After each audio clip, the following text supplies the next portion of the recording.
ఎప్పుడూ దానం చెయ్యాలి ఉండడం ఒకెత్తు, దానం చెయ్యాలన్న కోరిక ఉండడం ఒకెత్తు. సాధారణంగా ఉండడము అన్న మాటకి లక్ష్మి విషయంలో ఉండేటటువంటి ప్రారంభం ఏమిటో తెలుసా అండి? దాచుకుందామనే ఉంటుంది తప్ప ఇద్దాము అని అనిపించదు. అసలు శాస్త్రంలో పెద్ద రహస్యం ఏమిటో తెలుసా అండి? దేనికి దాచుకుంటాడని అడగండి. నాకే ఉండాలని దాచుకుంటాడు. అసలు పిచ్చివాడై ఎలా దాచుకుంటాడు, కానీ నాకే ఉండాలని దాచుకున్నది నీకు రాదు, నీ బిడ్డలకు వెళ్ళిపోతుంది, గుట్టుకుని ఊపిరి అయిపోతే.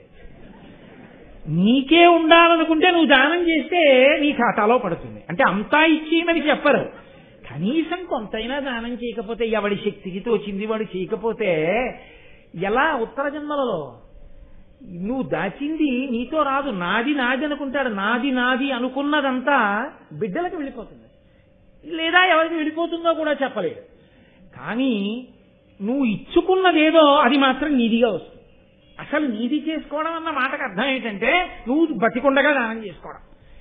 నువ్వు బతికుండగా దానం చేయడం మానేసి 10 కోట్లు కొడుక్కిచ్చి వాడు ఏదో చేస్తాడనుకుంటే వాడు 11 రూపాయలకు దానం చేస్తాడు. వాడు గోదానం ఎందుకు చేస్తాడు? తండ్రికి ఏ బుద్ధో కొడుకు అదే బుద్ధి, వాడు చేస్తాడు ఏంటి? బతికుండగా నువ్వు చేయింది చచ్చిపోయా కొడుకు చేస్తాడా? ఈ లోకమునంతటినీ కూడా రక్ష చేసేటటువంటి ఆ 3 మూర్తులున్నారే, ఆ 3 మూర్తులు మా తల్లులైనటువంటి ఆ 3 కలిసి ఉంటారో వాళ్ళు స్త్రీ పుంసయోగోద్భవాం. ఆ స్త్రీ పురుష యోగ కారణము చేత ఇదిగో ఈ జనించి ప్రవర్తిల్లినటువంటి ఇంతమంది జనులు ఉన్నారు. కాబట్టి మా అందరికీ వారు 3 తల్లిదండ్రులు. 3గా కనపడేటటువంటి ఆ ఒక్కటైన పదార్థం ఉన్నది, అది సృష్టికర్తగా స్థితికర్తగా ప్రళయకర్తగా ప్రకాశిస్తోంది. అదిగో అటువంటి ఆ స్వరూపానికి నమస్కారం చేస్తున్నాను. తే వేదత్రయమూర్తయ స్త్రీపురుష, వాళ్లే వేదత్రయంగా ఈ లోకంలో ఉన్నారు. ఆంధ్రీకరించడం ప్రారంభించిన తిక్కన సోమయాజి మొదలైన వారికి మార్గదర్శకుడై మహాభారతాన్ని ఇలా ఆంధ్రీకరించవచ్చు అన్న మార్గాన్ని తెలియజేస్తూ తరువాతి కాలంలో ఆంధ్రదేశంలో వచ్చినటువంటి అనేక రకములైనటువంటి రచనా ప్రక్రియలకు కావలసినటువంటి విధి విధానములకు కావలసిన సౌకర్యాన్ని మహాభారతంలో తాను ఆంధ్రీకరించినటువంటి భాగంలో చూపిస్తూ మీకు నేను అక్కడక్కడ దానికి సంబంధించిన విశేషాలను చూపిస్తాను. ఇప్పుడు నేను కేవలం నన్నయ్య గారి కవిత్వంలో ఆదికవి శబ్దం ఎలా అన్వయం అవుతోంది అని ఉదాహరణలు చూపించడం కన్నా ఆదిపర్వ ప్రసంగంలోనే నేను మీకు అక్కడక్కడ అటువంటి ఉదాహరణలు చూపించే ప్రయత్నం చేస్తాను. ఆయన ఈ భారతాన్ని ఆంధ్రీకరించారు. ఈ ఆంధ్రీకరించే ప్రయత్నాన్ని ప్రారంభించడంలో వచ్చినటువంటి మొదటి పర్వమే ఆది పర్వము. ఆది అన్న శబ్దమునకే మొదలు అని పేరు. సంస్కృత భారతమునందు కూడా వ్యాస భగవానుడు రచించినటువంటి భారతంలో మొదటి పర్వం ఆది పర్వమే. ఆ పర్వాల పేర్లు అలాగే ఉన్నాయి, అలాగే ఉంచి అలాగే ఆంధ్రీకరించి తీసుకొచ్చారు. అందులో ఆది పర్వ ప్రారంభంలో అంటే మహాభారతము ఆంధ్రీకరించడము ప్రారంభం చేస్తున్న సమయంలో నన్నయ్య గారి యొక్క నోటి నుంచి వచ్చిన మొట్టమొదటి పద్యం. ఆ పద్యాన్ని ఆయన తెలుగులో రచించలేదు, దాన్ని ఆయన సంస్కృత భాషలోనే రచన చేశారు. కారణం ఒక్కటే, మనకి దేవతారాధన అని ఒక మాట ఉంది. దేవతారాధనము అంటే భగవంతుణ్ణి ఆరాధించుట. ఏమి, మనమే జాతీయ భాష అని ఒక భాషను పెట్టుకుంటున్నామే, రాష్ట్ర భాష అని రాష్ట్రాలు ఒక భాషను పెట్టుకుంటున్నాయే, ఎవరి భాష మీద వాళ్ళకి అంతంత మక్కువ ఉంటుందే. ఈశ్వరుడు కూడా ఒక నిర్ణయం చేశాడు. ఆరాధన యందు నామములు చెప్పుకోవడంలోనూ భగవంతుణ్ణి స్మరించడంలోనూ భజన చేయడంలోనూ మీరు ఇందులో చేస్తున్నారన్న దానితో సంబంధం ఉండదు. కానీ వైదికమైనటువంటి ఆరాధనా విధాన ప్రక్రియ యందు సంస్కృత భాషను మాత్రమే ఉపయోగిస్తారు. అందుకే శ్వేతవరాహ కల్పే అంటాం తప్ప తెల్ల పంది కల్పే అని దాన్ని మళ్ళీ అనువాదం చేసి పూజలో ఎక్కడా ఉపయోగించరు, సంస్కృత భాషలోనే ఉంటుంది. భారతాన్ని ఆంధ్రీకరించడం అనేటటువంటి మహోజ్వలమైన ప్రక్రియని ప్రారంభం చేస్తూ నన్నయ్య గారు దేవతామూర్తుల యొక్క ఆరాధన, ఆ త్రిమూర్తుల యొక్క అనుగ్రహం నాకు కలగాలి అని సంస్కృతంలోనే ప్రారంభించారు. సంస్కృతంలో ప్రారంభించడం తెలుగు భాషకేదో తక్కువతనం చేసినట్టుగా భావించకూడదు. సంస్కృతం తల్లి వంటిది. తాను ఎంత గొప్పవాడైనా కావచ్చు, కానీ తనని కన్న తల్లి తాను చదువుకున్నంత చదువుకున్నది కాకపోవచ్చు. తనని కన్న తల్లి తానిప్పుడు ఎంత ఐశ్వర్యవంతుడో ఆమె అంత ఐశ్వర్యవంతురాలు కాకపోవచ్చు. తానిప్పుడు ఎంత అందంగా ఉన్నాడో తన తల్లి అంత అందంగా అంత పటుత్వంతో శరీర సౌష్ఠవంతో లేకపోవచ్చు. అయినా అమ్మ అమ్మే. అమ్మ కనపడితే నమస్కరించడమే అసలు అవతల వారి వ్యక్తిత్వానికి నిదర్శనం. కాబట్టి ఆ సంస్కృత భాషలో మొట్టమొదటి పద్యాన్ని చేసి ఆ త్రిమూర్తుల్ని గౌరవించి ఆ త్రిమూర్తుల యొక్క శక్తి స్వరూపాల్ని కూడా స్తోత్రం చేయడం నన్నయ్య గారి యొక్క పరిణతికి నిదర్శనం. కాబట్టి ఆయన మొట్టమొదటి పద్యాన్ని ప్రారంభం చేస్తూ శ్రీవాణీ గిరిజాశ్చిరాజ దదతో వక్షో ముఖాంగేషు ఏ లోకానాం స్థితిమావహంత విహతాం స్త్రీపుంసయోగోద్భవాం తే వేదత్రయమూర్తయ త్రిపురుషా సంపూజితావస్సురైః భూయాసు పురుషోత్తమాంబుజభవ శ్రీకంధరా శ్రేయసే అంటూ మొదలుపెట్టారు. అందులో శ్రీ వాణి గిరిజ. శ్రీ అంటే లక్ష్మి. కవితాపరంగా శ్రీకారంతో ప్రారంభం చేయడం చాలా చక్కటి సంప్రదాయం, శుభప్రదమైనటువంటి ప్రారంభం. కాబట్టి శ్రీకారంతో ప్రారంభం చేశారు. శ్రీ లక్ష్మీదేవి, వాణి సరస్వతి, గిరిజ పార్వతీదేవి. ఈ ముగ్గురమ్మలుగా మూడు శక్తులకు ప్రతీకలు. వాణి సరస్వతి ఆమె కవన శక్తికి ప్రతీక. ఒకరిలో ఉన్నటువంటి ప్రజ్ఞ ఆయన యందే ఉండిపోతే స్వార్థంతో అంతకన్నా ఘోరం ఇంకొకటి ఉండదు లోకంలో. అందుకే నీరు నిలబడితే వాసన వస్తుంది. ప్రజ్ఞ తనలోనే ఉండిపోయి తనయందే ప్రకాశించి తనతో అంతరించిపోతే అంతకన్నా ఘోరమైన నేరం ఇంకొకటి లేదు. సరస్వతి నది ప్రవహిస్తుంది. ప్రవహించడానికి ఏ పారితోషికాన్ని ఏ ప్రతిఫలాన్ని కోరకూడదు. ఎవరి నుండి ప్రవహించాలని అడిగారు. పురుష సూక్తం చేస్తూ వేదంలో బ్రాహ్మణోస్య ముఖమాసీత్, వేదం చదువుకునేటటువంటి వాడు బ్రాహ్మణుడు. ఆ బ్రాహ్మణుడు ప్రయత్నపూర్వక పేదరికాన్ని అనుభవించమని చెప్తోంది వేదం. బ్రాహ్మణుడు నిరాడంబరమైనటువంటి జీవితాన్ని గడపాలి తప్ప ఎన్ని తనకి కలిసి వచ్చినా ఐశ్వర్యమే కూడినా ఎంతవరకు అవసరమో అంతవరకు తప్ప అంతక మించి భోగ లాలసతో కూడినటువంటి జీవితము బ్రాహ్మణులకు ఉండరాదు. బ్రాహ్మణుడి యొక్క జీవితం ఒక్కరోజు ఎలా ఉంటుందో వైదికమైన బ్రాహ్మణ జీవనం ఉన్న వాళ్ళ జీవనం మీరు చూస్తే మీరు తెల్లబోతారు. దాదాపుగా 70 సంవత్సరాల పైచిలకు వచ్చినటువంటి కృష్ణావధానులు గారు తన జీవితం మొత్తం మీద చొక్కా వేసుకున్న సందర్భం 3 పర్యాయములని నేను అనుకుంటున్నాను. 3 సార్లు చొక్కా వేసుకున్నారు. అంతకు మించి ఆయనకి చొక్కా వేసుకోవడం ఎప్పుడు రాదు. అంటే ఎంత నిష్ఠాగరిష్ఠులై వాళ్ళు జీవితాన్ని గడిపారో మీరు చూడండి. అంత నిష్ఠతో జీవితాన్ని గడిపి తాము సముపార్జన చేసినటువంటి జ్ఞానాన్ని ఏ ప్రయోజనమును అపేక్షించకుండా లోకమునకు అందించడమే తమ కర్తవ్యము అని భావించి దాని వలన వారి శ్వాస ఖేదపడినా, వారి యొక్క హృదయము తల్లడిల్లినా, ఒళ్ళు డస్సిపోయినా, ఆయుర్దాయము తగ్గిపోయినా, అదే పనిగా మాట్లాడడం వల్ల ఊపిరులు ఖర్చయిపోతే ఆయుర్దాయం క్షీణించిపోతుంది. ఆయుర్దాయమే క్షీణించిపోతోందని తెలిసినా దేని కొరకు మాట్లాడాలి అని అడిగారు. నీలో ఉండిపోయి విద్య నశించి నువ్వు మరణించే కన్నా నీ ఆయుర్దాయము తగ్గిపోయినా నువ్వు 10 మందికి బోధ చేసి జీవితాన్ని విడిచిపెట్టి దానివల్ల నువ్వు ధన్యుడవైపోతావు. కాబట్టి త్యాగముతో జీవించు, స్వార్థముతో బ్రతకవద్దు. కాబట్టి సరస్వతి ప్రవాహము అది ప్రవహించాలి. ఒకరి నుండి ఒకరికి ప్రవహించి వెళ్ళిందా ఉపయుక్తమవుతుంది. ప్రవహించలేదా ఎవ్వరికీ పనికిరాలేదు. గోదావరి ప్రవహించిందా కొన్ని వేల ఎకరాలు సాగుతాయి, కొన్ని లక్షల మందికి దాహం తీరుతుంది. గోదావరి ఒక్కచోట ఉండిపోయిందా కొన్ని లక్షల మందికి అన్నం దొరకదు, కొన్ని కోట్ల మందికి నీళ్లు దొరకవు. ప్రవహించాలి జ్ఞానం, ప్రవహించాలి తనలో ఉన్నటువంటి ప్రజ్ఞ.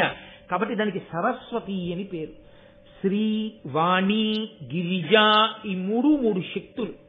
లక్ష్మి సంపద, భోగము, అనుభవించగలిగినటువంటి దారుఢ్యం. కాబట్టి ఈ 3 ఏవైతే ఉన్నాయో ఈ మూడిటిని ముగ్గురు మూర్తులు తమ శరీరములలో 3 చోట్ల ధరించి ఉన్నారు. ఎక్కడెక్కడ? వక్షో ముఖాంగేషు, శ్రీ లక్ష్మిని వక్షో గుండెల్లో పెట్టుకున్నాడు ఒక ఆయన. వాణి సరస్వతిని ముఖ అంటే సంస్కృతంలో ముఖ అన్న శబ్దానికి నోరు అన్నది కూడా అదే అర్థం. కాబట్టి నోటి యందు నాలుక చివర నిలుపుకున్నాడు ఒక ఆయన. అంగేషు శరీరంలో సగభాగం ఇచ్చాడు, లేదా శరీరం ఇచ్చేశాడు పరమేశ్వరుడు పార్వతీదేవికి. కాబట్టి ఈ 3 శక్తులను తమ శరీరములో ఉన్నటువంటి 3 అవయవముల యందు నిలుపుకున్న త్రిమూర్తులు ఎవరున్నారో వారు సశక్తియుతులై ఉన్నారు.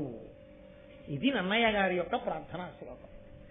మనకి సంప్రదాయము అని ఒక మాట మీతో నేను ఇందాక మనవి చేశానే, వేదంలో ఆచారము అని ఒకటి ఉన్నది అని. పూజ చేసేటప్పుడు శక్తియుతుడైన పరమాత్మనే పూజ చేస్తాం. అందుకే రాముడికి కూడా రాముడిగా పూజ లేదు, శ్రీరాముడిగా పూజ. ఆ శ్రీకారంతో కలవాలి. నారాయణుణ్ణి నారాయణుడిగా, లక్ష్మిని లక్ష్మిగా పూజ చెయ్యం మనం.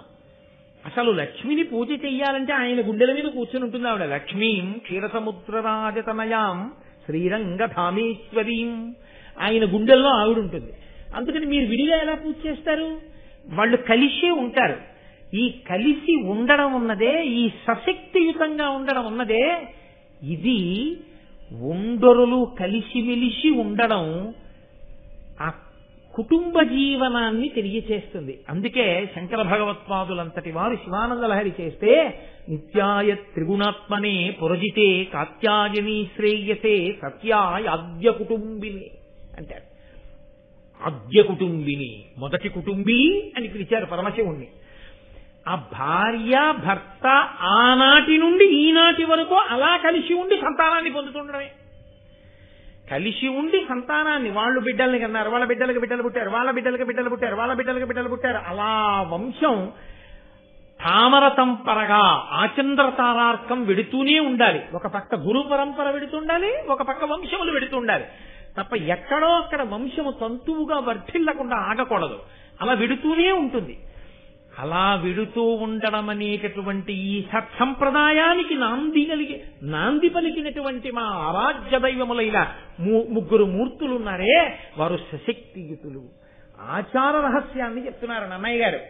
సనాతన ధర్మమునందు పక్కన శక్తి స్వరూపం లేని పురుష స్వరూపాన్ని కాని, కేవలము పురుష స్వరూపం కాకుండా స్త్రీ స్వరూపంగా ఉండి పురుష స్వరూప స్పర్శలేని స్వరూపాన్ని కాని మనం పూజ చెయ్యం. ఎప్పుడూ కూడా అమ్మవారితో కూడిన అయ్యని, అయ్యతో కూడిన అమ్మని, వాళ్ళిద్దరినే మనం పూజ చేస్తాం. అందుకే శంకర భగవత్పాదులు శ్రీశైల పర్వతం మీద అసుర సంధ్య వేళలో నడిచి వెళ్ళిపోతున్నప్పుడు ఆయనకి కనపడిన ఒక నల్ల మద్ది చెట్టు కల్లుకున్న తెల్లని మల్లెపూలు పూసినటువంటి ఒక తీగని చూసి కూడా ఆయన పార్వతీదేవి చేత ఆలింగనము చేసుకోబడిన పరమేశ్వరుని యొక్క లింగ స్వరూపాన్ని దర్శనం చేసి కీర్తించారు. సంధ్యారంభ విజృంభితం శృతిశిరస్థానాంతరాధిష్ఠితం సప్రేమ భ్రమరాభిరామసకృత్సద్వాసనాశోభితం భోగీంద్రాభరణం సమస్త సుమన పూజ్యం గుణావిష్కృతం సేవే శ్రీగిరిమల్లికార్జున మహాలింగం శివాలింగితం అంటారు. శివా అంటే పార్వతీదేవి. ఆవిడ చేత ఆలింగనము చేసుకోబడినటువంటి శివలింగము ఇదిగో నాకు ఈ తెల్లని మల్లెతీగ చేత అల్లుకోబడిన ఈ నల్లమద్ది చెట్టులో దర్శనమిస్తోంది అని స్తోత్రం చేశారు. కాబట్టి ఇద్దరిని కలిపి ఆరాధిస్తాం. నన్నయ్య గారు అంటున్నారు, శ్రీవాణీ గిరిజాశ్చిరాయ దదతో వక్షోముఖాంగేషు. చిరాయ దదతో, ఎప్పటి నుంచి ధరించారు ఇలా? ఎప్పటి నుంచో, చాలా కాలం నుంచి. ఇవాళ కలుసుకోవడం, దెబ్బలాడుకోవడం, ఎల్లుండి విడాకులు ఇచ్చుకోవడం ఈ జాతి సంప్రదాయం కాదు. ఈ జాతి ఆచారం ఎప్పుడూ కలిసి ఉండడమే. ఒకసారి తాళి కడితే ఇక ఆ జన్మకు ఆమెయే భార్య, ఒకసారి తాళి కట్టించుకుంటే ఆ జన్మకు ఆయనే భర్త. ఇద్దరి మధ్య ఘర్షణకి ఏ ఏ ప్రాంతములుంటాయో ఆ ప్రాంతముల యందు ఇద్దరూ రాజీపడి జీవితాన్ని సమన్వయంతో 2 బండి చక్రాలు కలిసి రథాన్ని నడిపినట్టు నడుపుకోవడమే తప్ప ఘర్షణ పడి విడిపోవడం అన్నది విడాకుల మాట తెలియని ఏకైక జాతి ప్రపంచ పటంలో భారత జాతి. కాబట్టి అంత గొప్పది కాబట్టి స్థిరాయ దదతో వక్షో ముఖాంగేషు ఏ లోకానాం స్థితిమావహంత విహతాం. ఈ లోకమునంతటినీ కూడా రక్ష చేసేటటువంటి ఆ ముగ్గురు మూర్తులున్నారే, ఆ ముగ్గురు మూర్తులు మా తల్లులైనటువంటి ఆ ముగ్గురితో కలిసి ఉంటారో వాళ్ళు స్త్రీ పుంసయోగోద్భవాం. ఆ స్త్రీ పురుష యోగ కారణము చేత ఇదిగో ఈ జనించి ప్రవర్తిల్లినటువంటి ఇంతమంది జనులున్నారు. కాబట్టి మా అందరికీ వారు ముగ్గురు తల్లిదండ్రులు. ముగ్గురుగా కనపడేటటువంటి ఆ ఒక్కటైన పదార్థం ఉన్నదే, అది సృష్టికర్తగా స్థితికర్తగా ప్రళయకర్తగా ప్రకాశిస్తోంది. అదిగో అటువంటి ఆ స్వరూపానికి నమస్కారం చేస్తున్నాను. తే వేదత్రయమూర్తయ స్త్రీపురుష, వాళ్లే వేదత్రయంగా ఈ లోకంలో ఉన్నారు. నేను మీతో మనవి చేశాను, వేదం ఒకటి ఈశ్వరుడు ఒకటి కాదు. ఆ సామవేదము రుక్ ఎజ్, అధర్వణ వేదం తదంతర్భాగం అవుతుంది ఆ అందులో ఉన్నటువంటి మంత్రభాగం తిరగడం చేత. కాబట్టి శంకర భగవత్పాదులు కూడా అందుకే వేదత్రయీ అంటూ ఆ మూడు వేదములు అన్న మాటతోటే స్తోత్రం చేస్తారు పరమేశ్వరుణ్ణి.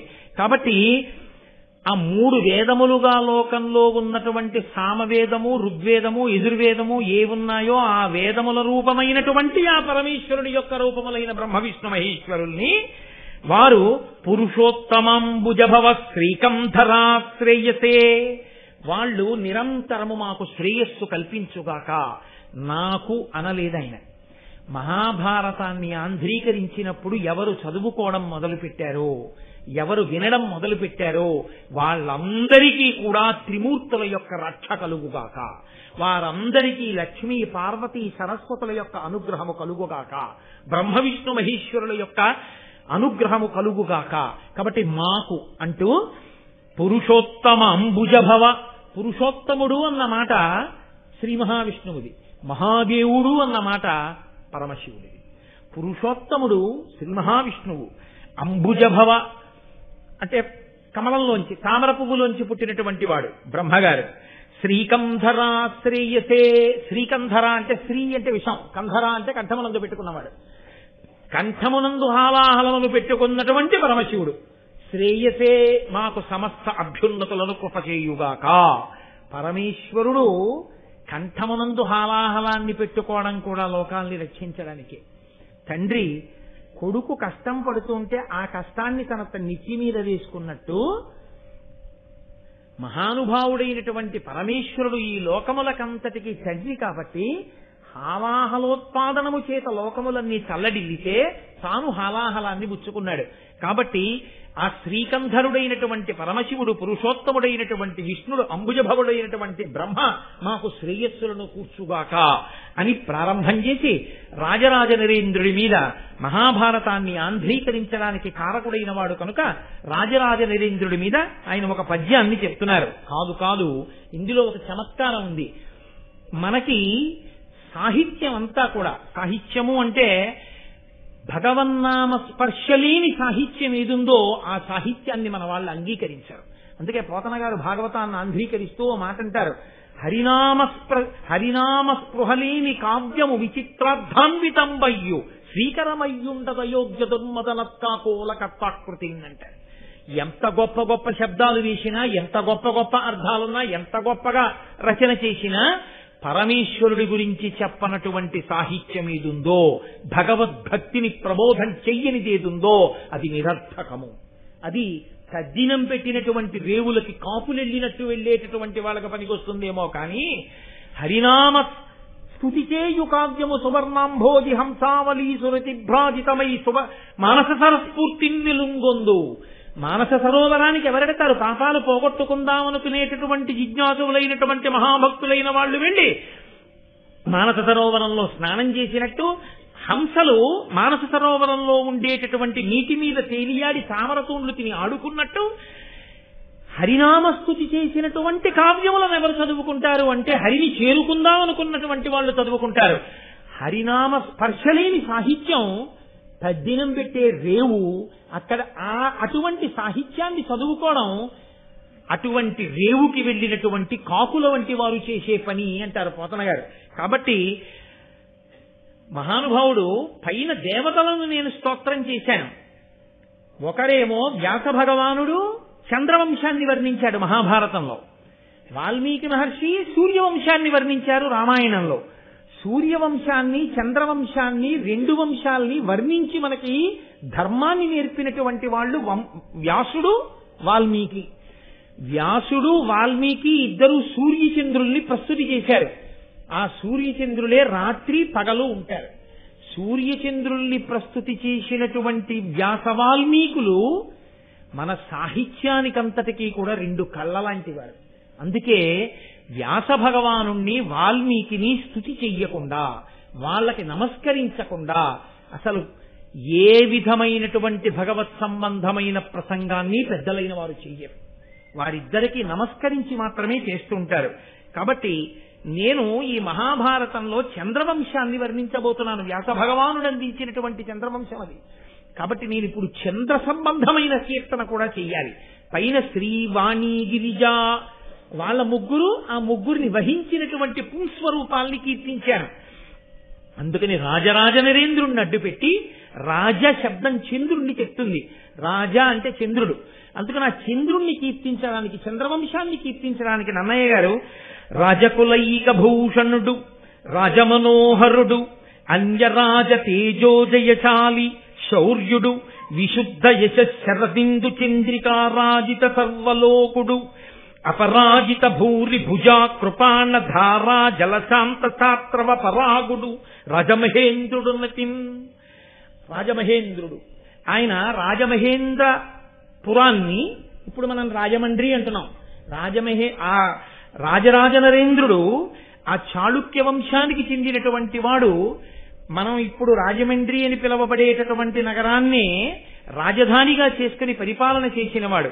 ఆయన్ని స్తోత్రం చేస్తూ రాజకులైక భూషణుడు, రాజులు అనిపించుకున్న వాళ్ళందరిలోకి కూడా గొప్పవాడిగా కీర్తింపబడినవాడు కాదు. రాజకులైక భూషణుడు అన్నది పైకి చంద్రుడికి సమన్వయం. కాబట్టి రాజమనోహరుడు, రాజులందరిలోకి కూడా చాలా మనోహరమైనటువంటి స్థితిని పొందినటువంటి వాడు. అన్య రాజ తేజో జయశాలి శౌర్యుడు, మిగిలిన రాజులందరినీ కూడా జయించినటువంటి వాడు. గొప్ప శౌర్యము కలిగిన వాడు రాజరాజ నరేంద్రుడు. విశుద్ధ యశ శరదిందు చంద్రికారాజిత సర్వలోకుడు. శరత్కాలంలో ఉండేటటువంటి చంద్రబింబాన్ని పరిణిత చంద్రుడు అని పిలుస్తారు. బాగా ప్రకాశవంతంగా ఉంటుంది వెన్నెలతోటి. అటువంటి చంద్రుడు ఎలా ఉంటాడో రాజులందరిలో రాజరాజ నరేంద్రుడు అంత గొప్పవాడు. అపరాజిత భూరి భుజా కృపాణ ధారాజల శాంత శాస్త్రవ పరాగుడు. ఆ రాజరాజ నరేంద్రుడు పట్టుకున్నటువంటి ఆయన యొక్క ఖడ్గధారల చేత కారినటువంటి రక్తధారల చేత శత్రువుల యొక్క ఉద్రేకమనబడేటటువంటి ధూళి అణిగిపోయినటువంటి వాడు. ధూళి ఎగురుతోందనుకోండి, భూమి మీద పెద్ద వర్షం పడిందనుకోండి, ఆ నీటి ధార చేత కొట్టబడి ధూళంతా అణిగిపోతుంది. అలా శత్రువులైన రాజులు పైకి లేస్తుంటే రాజరాజ నరేంద్రుడి చేత కత్తి పట్టుకుని యుద్ధ భూమికెళ్లి ఆ కుత్తుకలు తెగటార్చి ఆ నేల రాలిపోయేటట్టుగా శత్రువులందరినీ దునుమాడితే ఆ కత్తి నుంచి కారినటువంటి ఆ ధారల చేత శత్రువులనేటటువంటి ధూళి అణిగిపోయేటట్టుగా చేయగలిగినటువంటి పరాక్రమశాలి అయిన రాజరాజ నరేంద్రుడు రాజమహేంద్రుడున్నతిన్. అటువంటి వాడు రాజరాజు. ఆ రాజరాజ నరేంద్రుడిని కీర్తించి విమలాదిత్యతనూజుడు విమల విచారుడు కుమార విద్యాధరుడు ఉత్తమ చాళుక్యుడు వివిధాగమ విహిత శ్రముండు తుహినకరుండరుకాంతిన్. ఆయన చూడగాని చంద్రుణ్ణి చూస్తే ఎంత సంతోషం కలుగుతుందో తన శరీర కాంతి చేత రాజరాజ నరేంద్రుణ్ణి చూసిన వాళ్ళకి కూడా అంత సంతోషం కలిగేది.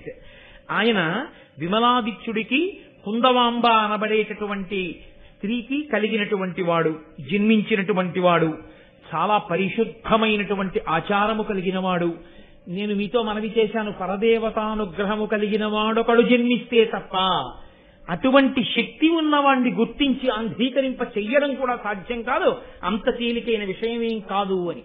కాబట్టి కుమార విద్యాధరుడు ఉత్తమ చాళుక్యుడు.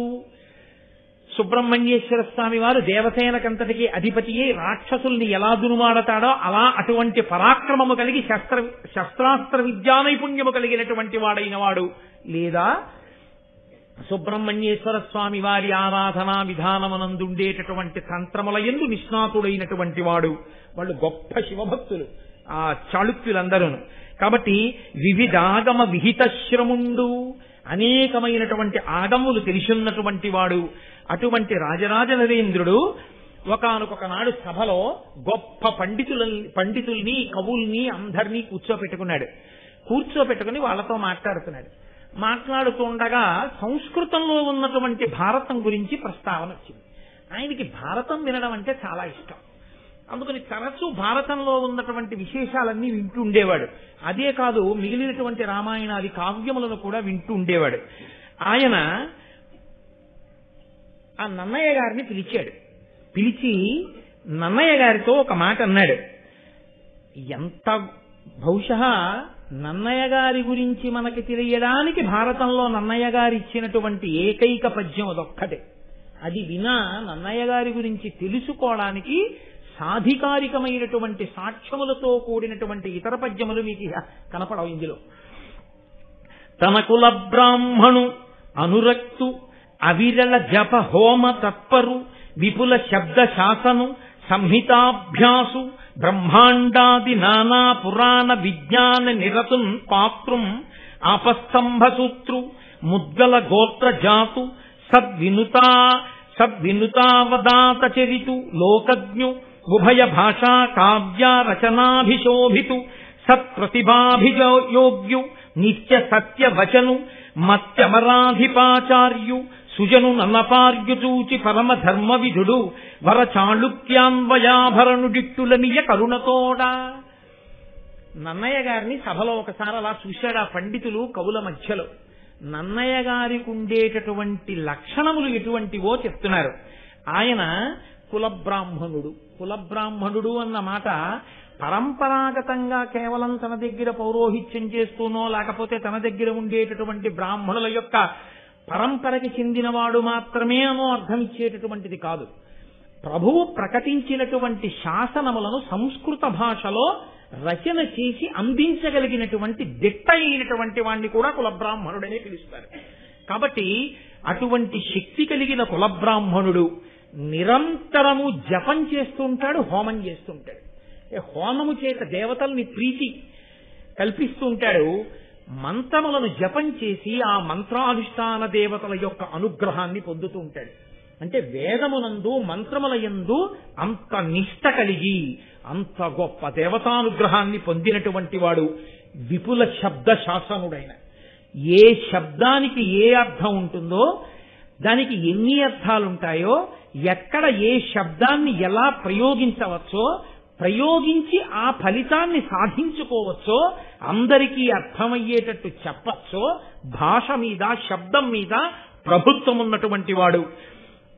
అనేకమైనటువంటి పురాణములు, 18 పురాణములను సమగ్రముగా చదువుకున్నవాడు, ఆపస్తంభ సూత్రముల యందు పుట్టినటువంటి వాడు, ముద్దల గోత్రమునందు జన్మించినటువంటి వాడు, పెద్దల చేత గౌరవింపబడినవాడు, లోకజ్ఞానము కలిగినటువంటి వాడు, సంస్కృతాంధ్ర భాషల యందు మహాపండితుడు, గొప్ప విద్వత్తు కలిగినటువంటి వారందరి చేత కీర్తింపబడినవాడు. ఇన్ని ఉండి కూడా పరమ వినయంతో విధేయతతో భగవద్భక్తితో నోరు విప్పితే ఎన్నడూ అసత్యము పలకక సత్యమును మాత్రమే పలికేటటువంటి వ్రతమున్నవాడు. దేవతలకి ఆచార్యుడైనటువంటి బృహస్పతి ఎటువంటి వాడో ఈ లోకంలో రాజరాజ నరేంద్రుడి దగ్గర ఉన్నటువంటి భూలోకంలో బుద్ధికి బృహస్పతి వంటి వాడు. అటువంటి నన్నయాచార్యుని చూసి పిలిచాడాయన. పిలిచి ఒక నమస్కారం చేసి, మహానుభావ నన్నయ, నీ వంటి ప్రాజ్ఞుడు జన్మించాడయా, నీ యొక్క గొప్పతనాన్ని మేము వినియోగించుకోవాలి. అటువంటి ప్రభువులు ఉన్ననాడు కదా జాతికి అందేది ఇటువంటివి. అటువంటి శక్తి ఉన్నవారు ఉన్నా వారిని గుర్తించి వారి నుండి రాబట్టగలిగిన సమర్థత ప్రభువులకి లేకపోతే సాలగ్రామాలు కూడా రాళ్లల్లోనే ఉండిపోతాయి. ఆ సాలగ్రామాన్ని నువ్వు వేరు చేసేది ఎప్పుడు, పూజ చేసేది ఎప్పుడు, వాటి అనుగ్రహాన్ని నువ్వు పొందగలిగేది ఎప్పుడు. కాబట్టి ఆ రాజు పిలిచి అన్నాడు, మహానుభావ, నాకు ఇష్టమైనవేవో నీకు తెలుసు, నీవు నాకు కులబ్రాహ్మణుడవు, కాబట్టి ఇవాళ నేను కొత్తగా చెప్తున్నానని నువ్వు నమ్మవలసిన పని లేదు. నాకు ఇష్టమైనవి ఈ లోకంలో 5 ఉన్నాయి. ఆ 5 నాకు ఇష్టమైనవి అని ఇవాళ నేను చెప్తే నిజమేనా ఈయన చెప్పేది? నువ్వు శంకించవలసిన అవసరం లేదు, నీకు బాగా తెలుసు నా నడవడి ఎంతను. ఇవి ఏను సతతంబునా ఎడగరం విష్టంబులయ్యుండు బాయవు భూదేవకులాభితర్పణమిహీయ ప్రీతియున్ భారత శ్రవణాసక్తియు పార్వతీపతి పదాబ్జధ్యాన పూజా మహోత్సవమున్ సంతత దానశీలతయు శశ్వత్సాధు సంగత్యమున్. ఎప్పుడైనా తాత అయిపోయిన తర్వాత అయినా కనీసం తాతగారండి మీకేంటండి తాతగారండి ఇష్టం అని అడిగితే ఈ 5 మళ్ళీ కాపీ కొట్టి చెప్పపోయినా మా తాతగారు ఇలా చెప్పేవారు అని గుర్తుంచుకోవడానికి వీలుగా మనవలకి ఒక్కటి చెప్పుకోగలిగిన బతకగలిగితే మనిషి వాడు ధన్యుడు.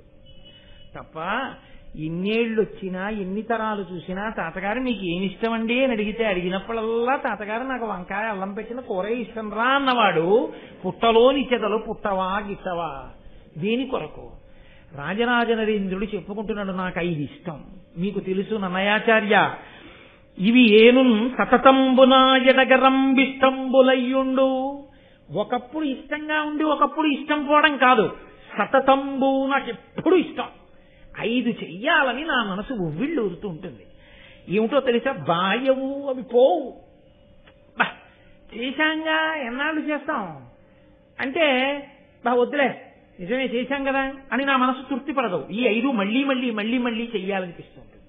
మళ్ళీ మళ్ళీ చెయ్యాలని అనిపించేవి చాలా ఉంటాయి. విశ్వనాథ సత్యనారాయణ గారు చెప్పారు, చేసిన సంసారమే చేస్తున్నావు కానీ రాసిన రామాయణం రాయడానికి నీకేమిటి ఇబ్బంది అన్నారే.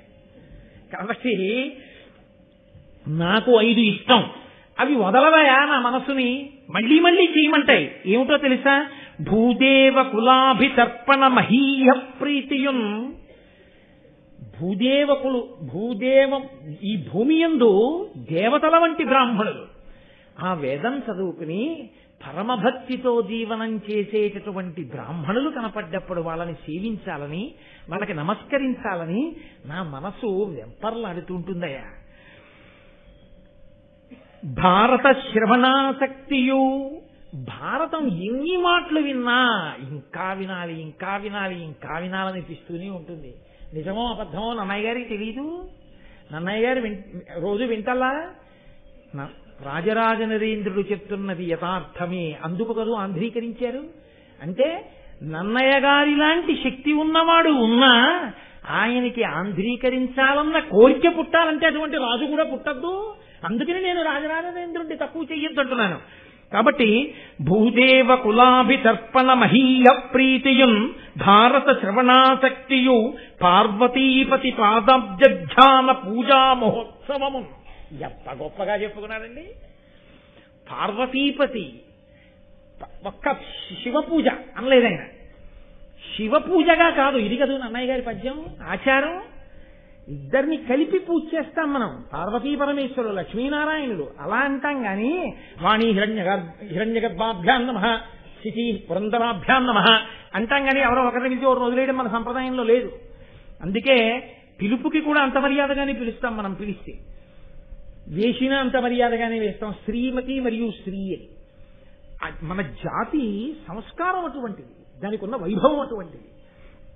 కాబట్టి ఆ పార్వతీపతి ఉన్నాడే, ఆ పార్వతీ పరమేశ్వరుల యొక్క పాదముల వంక చూస్తూ ఆ పాదముల సేవ చూస్తూ గంధం అలదాలన్నా పూజ చెయ్యాలన్నా లలితా సహస్రంతో 1000 పువ్వులేసేసి, శివ సహస్రంతో 1000 పూజలేసేసి 1000 పువ్వులేసేసి గంధం అలది కుంకుమార్చన చేసేసి ధూపం వేసేసి ఎన్ని చేసినా అయ్యో ధూపం దగ్గరికి వచ్చేసానా, మళ్ళీ ఎప్పుడు చేస్తాను పార్వతీపతి పూజ, మళ్ళీ సాయంకాలం కూర్చొని చెయ్యాలి అనిపిస్తుందా ఆనన్నయ. ఏమిటో నాకు ఆ పార్వతీపతి పూజ అంటే అంత ఇష్టం. అంటే ఆయన విష్ణుద్వేషికాడు, ఆయనకి శివుని యందు అనురక్తి, కానీ రాజరాజ నరేంద్రుడు విష్ణుద్వేషికాడు. అది భక్తి అన్న మాటకి పరిపూర్ణమైనటువంటి నిర్వచనం. కాబట్టి నాకు ఆ పార్వతీపతి పాదములను ఎప్పుడు పూజ చేస్తానా అని ఉంటుందయ్యా. సంతత దానశీలతయు, ఎప్పుడూ దానం చెయ్యాలి. ఉండడం ఒకెత్తు, దానం చెయ్యాలన్న కోరిక ఉండడం ఒకెత్తు. సాధారణంగా ఉండడము అన్న మాటకి లక్ష్మి విషయంలో ఉండేటటువంటి ప్రారంభం ఏమిటో తెలుసా అండి? దాచుకుందామనే ఉంటుంది తప్ప ఇద్దాము అని అనిపించదు. అసలు శాస్త్రంలో పెద్ద రహస్యం ఏమిటో తెలుసా అండి? దేనికి దాచుకుంటాడని అడగండి. నాకే ఉండాలని దాచుకుంటాడు. అసలు పిచ్చివాడై ఎలా దాచుకుంటాడు, కానీ నాకే ఉండాలని దాచుకున్నది నీకు రాదు, నీ బిడ్డలకు వెళ్ళిపోతుంది, గుట్టుకుని ఊపిరి అయిపోతే. నీకే ఉండాలనుకుంటే నువ్వు దానం చేస్తే నీ ఖాతాలో పడుతుంది. అంటే అంతా ఇచ్చేయమని చెప్పరు, కనీసం కొంతైనా దానం చేయకపోతే, ఎవడి శక్తికి తోచింది వాడు చేయకపోతే ఎలా? ఉత్తర జన్మలలో నువ్వు దాచింది నీతో రాదు, నాది నాది అనుకుంటాడు. నాది నాది అనుకున్నదంతా బిడ్డలకు వెళ్ళిపోతుంది, లేదా ఎవరికి వెళ్ళిపోతుందో కూడా చెప్పలేడు. కానీ నువ్వు ఇచ్చుకున్నదేదో అది మాత్రం నీదిగా వస్తుంది. అసలు నీది చేసుకోవడం అన్న మాటకు అర్థం ఏంటంటే నువ్వు బతికుండగా దానం చేసుకోవడం. నువ్వు బతికుండగా దానం చేయడం మానేసి 10 కోట్లు కొడుక్కిచ్చి వాడు ఏదో చేస్తాడనుకుంటే వాడు 11 రూపాయలు గోదానం చేస్తాడు. వాడు గోదానం ఎందుకు చేస్తాడు? తండ్రికి ఏ బుద్ధో కొడుకు అదే బుద్ధి, వాడు చేస్తాడు ఏంటి? బతికుండగా నువ్వు చేయింది చచ్చిపోయా కొడుకు చేస్తాడా? అందుకే దానం చేసేటప్పుడు కొడుకుని దగ్గర పెట్టుకోమన్నారు, పెద్దల శుశ్రూష చేసేటప్పుడు తల్లి కూతురుని దగ్గర పెట్టుకోమన్నారు. పెద్దల శుశ్రూష ఇలా చెయ్యాలన్నమాటని తల్లి దగ్గర కూతురు నేర్చుకుంటుంది. తండ్రి దానం చూసి ఓహో నాన్నగారులా ఇలా బతకాలన్నమాటని కొడుకు నేర్చుకుంటాడు. కొడుకు నేర్చుకోవడానికి యోగ్యమైన బతుకు లేని తండ్రి, కూతురు నేర్చుకోవడానికి యోగ్యమైన నడవడి లేని తల్లి, నాకెందుకు వచ్చిన గొడవ? కాబట్టి రాజరాజ నరేంద్రుడు అంటాడు, నాకు భారత కథాశ్రవణాభిరతిన్ మదీయ చిత్తము అనిశంబు, నాకు చాలా ఇష్టమైనవయా సంతత దానశీలతయు, ఎప్పుడూ దానం చెయ్యాలని నా మనసు కోరుకుంటూ ఉంటుంది. శశ్వత్సాధు సంగత్యము, సాధు పురుషులైన వాళ్ళు ఉంటారే, పరమభక్తులైన వాళ్ళు, వాళ్ళతో స్నేహం కోరుకుంటూ ఉంటానయ్యా. వాళ్ళకి దగ్గరగా ఉండాలని, వాళ్ళు నన్ను స్మరిస్తూ ఉండాలని, వాళ్ళతో నేను చనువుగా ఉండగలగాలని, వాళ్ళ పక్కన తిరగగలిగినటువంటి ఆ చొరవ స్వాతంత్ర్యం నాకు నిలబడాలని కోరుకుంటాను. ఎందుకు కోరుకోవడం? దాని ఎందు వేరొక ప్రయోజనాన్ని కోరి కాదు. ఆయన ఆ సత్పురుషుడు అంకుశం లాంటివాడు, మనము ఏనుగు తొండం లాంటి వాళ్ళం. ఏనుగు తొండం ఎప్పుడూ ఆగదు, ఇలా నడిచి వెడుతూ ఎత్తి ఆ పూల కొమ్మ లాగుతుంది. ఇలా వెడుతూ నేను ఒకసారి శృంగేరిలో చూశాను, ముందు వెళ్ళిపోతున్న ఆవిడ కొప్పులో పూలు లాగింది ఏనుగు. ఏదో పని దానికి, ఆ తొండం ఉత్తినే ఉండదు. మామట ఏం చేస్తాడంటే పక్కనే ఆ అంకుశం పట్టుకుని ఆ తొండం మీద ఇలా అంటాడు, అంతే మళ్ళీ తిరిగి దింపేస్తుంది. మళ్ళీ కాసేపు ఆగి మళ్ళీ ఎత్తుతుంది, మళ్ళీ ఏదో పీకుతుంది, మళ్ళీ ఇలా అంటాడు, మళ్ళీ దింపుతుంది. సత్పురుషుడితోటి సాంగత్యం ఎటువంటిదో తెలుసా అండి? రామకృష్ణ పరమహంస చెప్పిన మాట, అంకుశం ఉన్న మావటిని పక్కన పెట్టుకోవడం లాంటిది. ఆయనతో కలిసి ఉన్నారనుకోండి, ఆయన జీవన విధానం ఎటువంటిదో మీకు తెలిసి ఉంటుంది. తెలిసి ఉండి ప్రయోజనం ఏమి ఉండదు. ఆయన ఎలా జీవించాలనుకుంటున్నారో దానికి తగినట్టు మీరు జీవించగలగాలి. ఆ జీవితాన్ని మీరు పుణికి పుచ్చుకోగలగాలి తప్ప ఆయనతో కలిసి ఉండి ఆయనకి ప్రతిబంధకంగా మీరు నిలబడితే అది మళ్ళీ కాళ్ళలో కర్రెక్కడం అవుతుంది. ఉపయోగమే ఉంటుంది. పక్కన ఉన్న వాళ్ళందరూ శిష్యులు మీరు అనుకుంటున్నారా? ఒక్కనాటికి కాదు. ఎక్కడో ఉన్నా ఆదర్శంగా తీసుకుని ఆ ప్రేరణ పొంది జీవించిన వాడు ఉంటాడు, ఆ స్ఫూర్తి పొందినవాడు, వాడు మహానుభావుడు. నేను ఏదో గొప్పకి చెప్పాను అనుకోకండి, మీకు నేను ఒక విషయం చెప్తే నేను ఆశ్చర్యపోయాను. ఆదివారం నాడు నాకు అమెరికా నుంచి ఇతర దేశాల నుంచి 1 గంట ఫోన్లు మాట్లాడుతుంటాను. ఏదో వాళ్ళకి అలా పాపం 1 గంట కేటాయించాను, మళ్ళీ మా సంతోషపడతాను. అందులో నాకు అమెరికా నుంచి ఒక ఆయన ఫోన్ చేస్తుంటాడు. ఆయన ఎప్పుడో నేను చెప్పిన శివానంద లహరి విన్నాడు. నీ చెప్పినా అంటే నా గొప్ప అని నేను చెప్పట్లేదు, ప్రేరణ, ఎక్కడో ఒక ప్రేరణ, అది నా అదృష్టం, నేను ప్రేరణ కావడం అంతే. ఆయన ఎంత గొప్ప శివభక్తి తత్పరుడయ్యాడంటే, మనం ఇన్ని ఉన్న ఇక్కడుండి నేర్చుకోలేకపోతే అమెరికాలో ఉన్న ఆయన వారాంతపు సెలవుల్లో కొన్ని 100 కిలోమీటర్ల దూరంలో ఉన్న వ్యక్తుల దగ్గరికి వెళ్ళి వాళ్ళ దగ్గర నువ్వు అబ్బాయి గుండు చేయించుకుని పిలక పెట్టుకుని పంచ కట్టుకుని కూర్చుంటే నీకు నేర్పుతాం రుద్రం, లేకపోతే నీకు నేర్పమంటే అలాగే కూర్చుని 10 మంది నవ్వినా కూడా ఉద్యోగం చేసేటప్పుడు సిగ్గుపడకుండా నేను రుద్రం నేర్చుకోవలసిందే అని వారాంతపు సెలవుల్లో వెళ్లి రుద్రం నేర్చుకుని ఆయన నాకు ఫోన్లో ఆ రుద్రం వినిపిస్తుంటాడు. గురువుగారు ఇక్కడ వరకు నేర్చుకున్నానండి ఇవాళ. నాకు మొన్నటి వారం ఫోన్ చేసి చెప్పాడు, ఈ మహాశివరాత్రికి పుస్తకం లేకుండా రుద్రంతో అభిషేకం చెయ్యాలనుకున్నాను, గురువుగారు నేర్చేసుకున్నాను. కాబట్టి ఇప్పుడు నేను రుద్రం నేర్చుకున్నాను కాబట్టి సంతోషంగా కాకినాడ వస్తున్నాను. మహాభారత ప్రవచనాలు అవుతున్నాయి కదా, శివరాత్రి వెళ్ళిపోయిన తర్వాత అమెరికాలో బయలుదేరి వస్తాను. వచ్చి మీ దర్శనం చేసుకుంటానండి అన్నాడు. నేనెందుకు పొంగిపోయానో తెలుసా అండి, అతన్ని నే చూడలేదు, నన్ను అతను చూసాడేమో నాకు తెలియదు, ఏవో ఈ క్యాసెట్లు ఉంటాయి కాబట్టి. అసలు అంత స్ఫూర్తి పొందిన వ్యక్తిని నేను చూడాలి అని.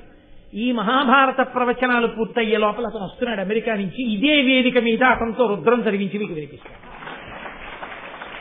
నేను ఎందుకంటున్నాను ఈ మాట అంటే, ఆ ప్రేరణ, ఆ స్ఫూర్తి ఎక్కడో ఎవరి వలనో ఎవరికో తగులుతుంది. ఆ ప్రేరణని నిలబెట్టుకోగలిగిన వాడు ఉంటాడే, వాడు సత్పురుష సహవాసముగా మార్చుకున్నవాడు తప్ప అది ఆ ప్రయోజనాన్ని అలా సిద్ధింప చేసుకోనప్పుడు మీరు ఎన్నాళ్ళు ఎవరి పక్కన ఉండే ప్రయోజనం నాకు చెప్పండి. ఏమైనా ఉంటుందా దానివల్ల ప్రయోజనం? ఏమీ ఉండదు. కాబట్టి ఆయన అంటాడు, శశ్వత్సాధు సాంగత్యమున్, నాకు నిరంతరము సాధు పురుషులతో కలిసి ఉండడం అన్నది ఇష్టమయ్యా, నాకు ఈ 5 ఇష్టం. కాబట్టి నన్నయ్య, నేను ఒక్క కోరిక కోరుకుంటున్నాను, నువ్వు మహాపురుషుడివి, ఉభయ భాషా ప్రవీణుడివి, నిరంతర హోమ మంత్ర జప తత్పరుడవు, నా కొరకు నువ్వు ఒక్క ఉపకారం చేయాలయా, భారతాన్ని ఆంధ్రీకరించాలి. ఏమయ్యా మిగిలిన వాటిని ఆంధ్రీకరించమని అడగకుండా భారతాన్ని అడుగుతున్నావే అంటావేమో. అమల సువర్ణ శృంగ కురమై కపిలంబకు గోశతంబు, ఉత్తమ బహువేద విప్రులకు దానము చేసిన తత్ఫలంబు, తథ్యమ సమకూరు భారత కథాశ్రవణాభిరతిన్ మదీయ చిత్తము అనిశంబు, భారత కథాశ్రవణ ప్రవణంబ కావునన్. అసలు ఒక్క గోవుని దానం చేస్తేనే, వేదమంత్రాల్లో ఒక విచిత్రమైనటువంటి మాట ఉంది, మీరు ఒక గోవుని దానం చేస్తే 100 గోవుల్ని దానం చేసినట్టు లెక్కలో వేసుకుంటారు. అందుకే గోదానం పుచ్చుకున్న వాళ్ళు ప్రత్యేకంగా పక్కకెళ్ళి జపం చేసుకుంటారు. ఎందుకంటే వాళ్ళకి 100 గోవులు దానం పట్టిన ఫలితం వాళ్ళ ఖాతాలో పడకుండా ఉండడం కోసం. అప్పుడు వాళ్ళకు ఒక్క గోవు దానం పుచ్చుకున్నటువంటి ఫలితం వాళ్ళకి వేస్తారు ఆ మంత్రజపం చేస్తే. ఇచ్చిన వాడికి మాత్రం 100 గోవులు ఇచ్చినట్టే వేసేస్తారు. గోవులన్నీ ఒకెత్తైతే మహాభారతంలోనే అనుశాసనిక పర్వంలో ఉంది, పరమేశ్వరుడు మళ్లీ గోవులలో కొన్ని గోవులకి ఉత్కృష్ట స్థితిని ఇచ్చాడు. ఆయన తన 3వ కంటిలో నుండి తేజస్సు కొంత తీసి కొన్ని గోవుల యందు ప్రవేశపెట్టాడు. ఆ గోవులు గోరోజన వర్ణాన్ని పొందాయంటే పూర్తి ఎర్రటి ఎరుపు కాదు, కొద్ది ఎరుపు రంగులు పొందుతాయి. వాటిని కపిల గోవులు అంటారు. ఒక్క కపిల గోవుని దానం చేసినా, ఒక్క కపిల గోవుకి సేవ చేసినా, ఒక్క కపిల గోవుకు ఒక అరటి పండు పెట్టినా చాలా సంతోషం. కానీ మన ప్రారంభం ఏమిటంటే, తనంత తానుగా కపిల గోవు సాధు గోవు వచ్చి దేవాలయాల ముందు నిలబడితే కర్ర పట్టుకుని అదే పనిగా కొడుతుంటారు కొన్ని చోట్ల. ఎంత ఆశ్చర్యంగా ఉంటుందో, ఏమిరా ఈ ప్రారంభం అనిపిస్తుంది. కాబట్టి రాజరాజ నరేంద్రుడు అంటున్నాడు, అమల సువర్ణ శృంగ కురమై కపిలంబ గుగోశతంబు. ఇక్కడ అసలు గోవుయే దొరకడం కష్టం, సరి అయిన గోవు దొరకాలి. కాదు కపిల గోవు దొరకాలి. అది ఎటువంటి కపిల గోవు అయి ఉండాలి? గొప్ప పొదుగుండి ఇలా శిరములను ముట్టుకుంటే పాలు విడిచిపెట్టాలి. అది విపరీతంగా పోట్లు పొడిచేటటువంటి ఆవై ఉండకూడదు.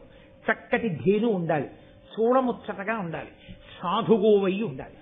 ఇప్పుడు ఆ ఆవు పాలు పిండుకున్నవాడు ఆవు పాలు కాచి తోడు పెట్టుకుని పెరుగు తినేటటువంటి వాడై ఉండకూడదు. పరమ సంతోషంతో ఆవు పాలు చేత పట్టుకుని నమస్తే అస్తు భగవన్ విశ్వేశ్వరాయ మహాదేవాయ త్రయంబకాయ త్రిపురాంతకాయ త్రికాగ్నికాలాయ అంటూ పరమేశ్వరుడికి అభిషేకం చేసుకుని రమించిపోయేటటువంటి వేదాంగములను చదువుకున్నటువంటి బ్రాహ్మణుడు దొరకాలి. అటువంటి బ్రాహ్మణుడు ఎందుకు దానం పుచ్చుకుంటాడు? ఆయన నా ఇంట అభిషేకం చేసుకోవడానికి ఒక గోవు ఉంటే బాగుండు, నేను రోజు ప్రదక్షిణం చేయడానికి గోవు దొరికితే బాగుండని ఈ గోవు దానం పుచ్చుకుంటానని పరమ ప్రీతితో వచ్చి దానం పుచ్చుకునేటటువంటి యోగ్యమైన వేదాంగములు జరిగిన బ్రాహ్మణుడు దొరకాలి. అప్పుడు దానం చేయాలి. దేశము కాలము నీ దగ్గర పుచ్చుకునేవాడు ఇవ్వడానికి గోవు ఇన్ని కలిసి రావాలి. కానీ అమల సువర్ణ శృంగ కురమై ఒకవేళ అటువంటి గోవు దొరికినా గోవుని దానం చేయగలవేమో, ఆ బ్రాహ్మణుడు ఈలోగా ఇంకొకళ్ళ దగ్గర గోవు చేసుకున్నాడు అనుకోండి, చాలండి నాకెందుకండి ఇన్ని ఆవులు, నేను పెంచుకోలేను, నాకు ఒక గోవు చాలా మహాప్రభావం, ఇంకా నాకు అక్కర్లేదంటే. నువ్వు ఇంకా తరించాలి అనుకుంటే ఆ ఆవు కొమ్ములు ఎంత పరిమాణంలో ఉంటాయో వాటికి తగిన శుద్ధమైన బంగారంతో ఆ గోవు కొమ్ములకు బంగారంతో, అది శుద్ధ బంగారం, ఇంకా ఏదీ కలవకూడదు, శుద్ధమైన బంగారంతో ఆ కొమ్ములకు అలంకారములను చేయించాలి. వాటి డెక్కలకి బంగారపు తొడుగులు చేయించాలి. గిట్టలకి, ఆ కొమ్ములకి గిట్టలకి బంగారపు తొడుగులు చేయించి కపిలగోవుని జేనుగుతో తెచ్చి వేదాంగములు చదువుకున్న బ్రాహ్మణుడికి దానం చేస్తే ఫలితం చెప్పడం నా వల్ల కాదు. రాజరాజ నరేంద్రుడు అంటున్నాడు, అమల సువర్ణ శృంగ ఖురమై కపిలంబ గుఘోషతంబు ఉత్తమ బహువేద విప్రులకు దానము చేసిన తత్ఫలంబు. 1000 మంది వేదాంగములు చదువుకున్నటువంటి అనుష్ఠాన తత్పరులైన బ్రాహ్మణులను తీసుకొచ్చి నించోపెట్టి వాళ్ళందరినీ కూడా సత్కరించి కూర్చుండబెట్టి అర్ఘ్యపాద్యాదులిచ్చి బంగారు తొడుగులతో కూడినటువంటి ఈ 100 కపిలగోవుల్ని తీసుకొచ్చి ఈ కపిలగోవులన్నింటినీ కూడా ఈ బ్రాహ్మణులకు దానము చేసినటువంటి వాడు 100 కపిలగోవులు బంగారు తొడుగులతో ఇచ్చిన వాడికి ఎంత ఫలితమో మహాభారతాన్ని విన్నవాడికి అంత ఫలితం. కాబట్టి ఎంత తేలికయా ఇది? మహాభారతం పోని వినడమేనా కష్టమైందా? వింటుంటే అబ్బా అబ్బా అబ్బా అబ్బా అని జుర్రుకు తాగవలసినటువంటి విషయం. ముంజికాయ తినేవాడు అంత తేలిగ్గా ఏం తిండవు, చాలా కష్టపడవలసి ఉంటుంది. బొటనవేలు ఆ కన్నంలో పట్టాలి.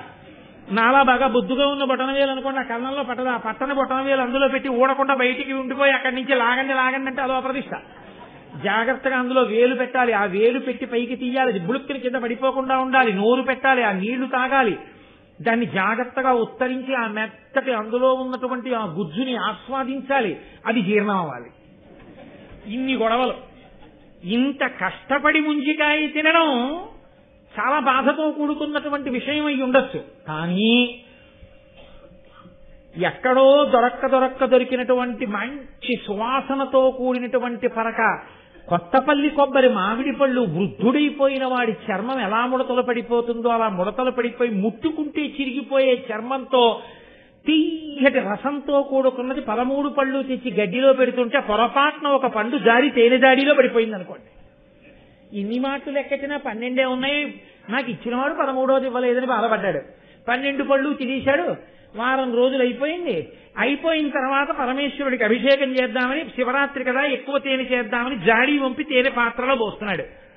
అసలే కొత్తపల్లి కొబ్బరి బాగా ముగ్గిపోయింది, ముడతలు పడిపోయింది, సువాసన పరమ తీపి, తేనె జాడీలో పడిపోయింది, వారం రోజులు ఉండిపోయింది. తీసి చేత పుచ్చుకుని ఇలా అన్నాడు అనుకోండి, ఇంత రసం నోట్లో కారిపోయింది అనుకోండి, ఏం కష్టపడాలా తినడానికి తాగడానికి? కొత్తపల్లి కొబ్బరి మామిడి పండు జాడీలో తేనె సహితాలో వారం రోజులు మగ్గినది తీసి తాగడం ఎంత తేలికో మహాభారత శ్రవణం చేయడం అంత తేలిక. కూర్చొని ఏమంత కష్టం నీకు? ఇంతకన్నా తేలిగ్గా తరించే మార్గం ఉందా? అంత ఫలితం ఇస్తారయా? అటువంటి మహాభారతం సంస్కృతంలో ఉంది, కానీ ఆంధ్ర భారతం లేదు. కాబట్టి నేను అది వినాలనుకుంటున్నాను. కాబట్టి ఇంత ఫలితాన్ని ఇచ్చేటటువంటి మహాభారతాన్ని మహానుభావ ఆంధ్రీకరించవలసింది అన్నారు. అంటే నన్నయ్య గారు అంగీకరించిన ఘట్టాన్ని చెప్పి ఇవాళ ఉపన్యాసాన్ని పూర్తి చేస్తాను. వీళ్ళు ఇలా చెప్తూ వెళ్ళిపోతాడేమో శివరాత్రి వరకు అని మీరు కంగారు పడుకోవాలి.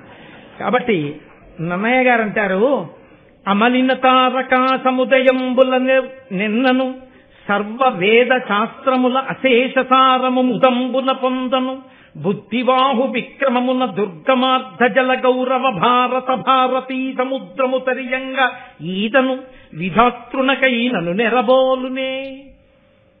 రాజరాజ నరేంద్రాను అడగడం అడిగావు, భారతాన్ని ఆంధ్రీకరించండి నన్నయ్య గారు అని అడిగావు. అలాగేనండి, తప్పకుండా చేస్తాను. నేను కాకపోతే ఎవరు చేస్తాడు? ఇన్నాళ్ళకి నేను పుట్టాను కాబట్టి చేస్తాను అంటే నన్నయ్య గారు ఎందుకు అవుతారు? అలా అంటే నన్నయ్య గారి నోటి వెంట ఆ పలుకులు ఎందుకు వస్తాయి? ఆయన వినయం అటువంటిది. ఇంత సమర్థుడయ్యుండి, ఆదికవి అయ్యుండి ఆయన అంటున్నారు, అమలిన తారకాసముదయంబుల నిన్నను ఆకాశంలో ఉండేటటువంటి నక్షత్రాలన్నింటినీ తప్పు లేకుండా లెక్కెట్టు. నీకోటి లెక్క తెలిసేమిటి, నేను ఇన్ని చెప్తే అన్నీ అనుకుని అనుకుంటానంటావేమో. నిన్ను అడిగినవాడు ఈశ్వరుడు, ఆయన ఈ నక్షత్ర మండలాన్ని సృజించినవాడు. నువ్వు తప్పు చెప్తే ఆయన చెప్పలేడు. ప్రతిరోజు రాత్రి నువ్వు నక్షత్రాన్ని లెక్క పెట్టడం మొదలుపెట్టినా, బతికున్నాళ్ళు లెక్క పెట్టినా నక్షత్రాల్ని ఖచ్చితంగా లెక్కపెట్టి చెప్పగలవా? చెప్పలేవు. అలా సర్వ వేద శాస్త్రముల అశేష సారము ముదంబున పొందను. వేదముల యొక్క శాస్త్రముల యొక్క సమస్త సారాన్ని నేను పొందేస్తానంటే సాధ్యం అవుతుందా? తేలిగ్గా సంతోషంగా ఇలా కూర్చుంటే నాకు వచ్చేయాలండి అంటే వచ్చేస్తాయా? అలా కుదరనట్టు బుద్ధిబాహు విక్రమమున దుర్గమార్ధ జల గౌరవ భారత భారతీ సముద్రము దర్యంగ ఈదను. బుద్ధిబలం అనేటటువంటి చేతులతోటి మహాసముద్రమైనటువంటి భారతాన్ని ఈదుతానంటే కుదురుతుందా? నీ చేతులకు బలం ఉంటే ఏట్లో ఈదు, నీ చేతులకు బలం ఉంటే చెరువులో ఈదు. అంతేగాని నా చేతులకు బలం ఉందండి, పక్క ఊళ్ళో చెరువులో ఈదాను, అందుకని ఈ చేతులతోటే సముద్రానికి యువతల ఒడ్డు నుంచి అవతల ఒడ్డుకి ఈదుతానండి అంటే ఈదుతావా? కొంత దూరం వెళ్ళేటప్పటికి రెక్కలు అలిసిపోతాయి, ఏవో జలచరములు తినేస్తాయి. కాబట్టి బాహుబలం సముద్రాన్ని ఈదడానికి సరిపోదు. నాకు ఏదో కవనశక్తి ఉండొచ్చు, నాకు ఏదో భాష మీద ప్రభుత్వం ఉండొచ్చు, అయితే మాత్రం మహాభారతం అనేటటువంటి సముద్రాన్ని నేను ఈదగలనా రాజరాజ నరేంద్ర? మది కాబట్టి విధాతృణకైనను నెరబోలునే. నా వల్ల కాదు అని నేను ఊరుకుంటున్నాను అనుకుంటున్నావేమో. చతుర్ముఖ బ్రహ్మకైతే మాత్రం సాధ్యమయ్యా? అంత గొప్పదయా మహాభారతం. చతుర్ముఖ బ్రహ్మగారే చెప్పగలడా అన్నారంటే అటువంటి మహాభారత నిర్మాణం చేసిన వేదవ్యాసుడు ఎంత గొప్పవాడై ఉండాలి. కాబట్టి ఆయన అన్నాడు, అయినా నేను ఆంధ్రీకరిస్తాను. ఎందుకు ఆంధ్రీకరిస్తానో తెలుసా?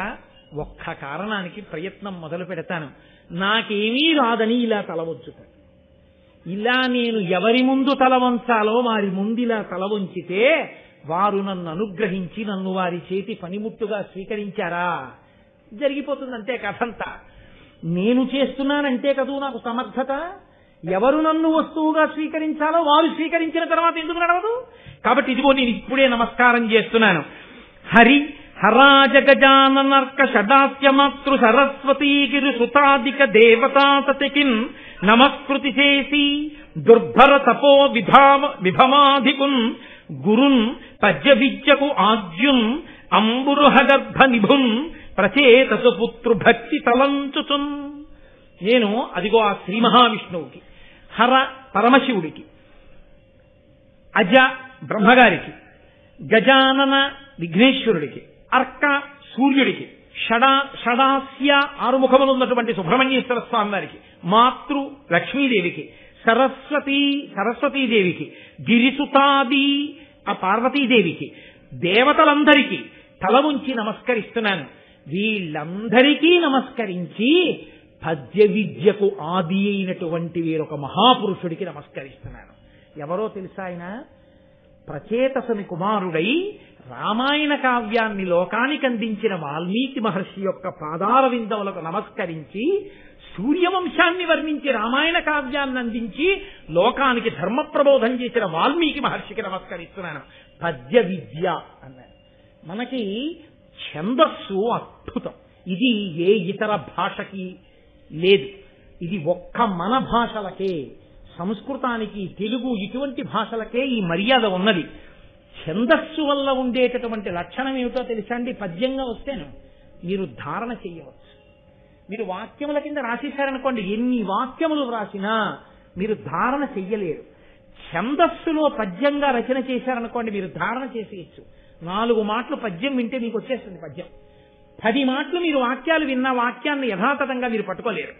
అటువంటి పద్య విద్యకు ఆది అయినటువంటి వాడు లోకములకు ఛందస్సును ఉపయోగించి ధర్మాన్ని జ్ఞాపకం పెట్టుకుని అనుష్ఠించడానికి వీలుగా రామకథని అందించినటువంటి మహాపురుషుడైన వాల్మీకి మహర్షి పాదార విందములకు నేను నమస్కారం చేస్తున్నాను.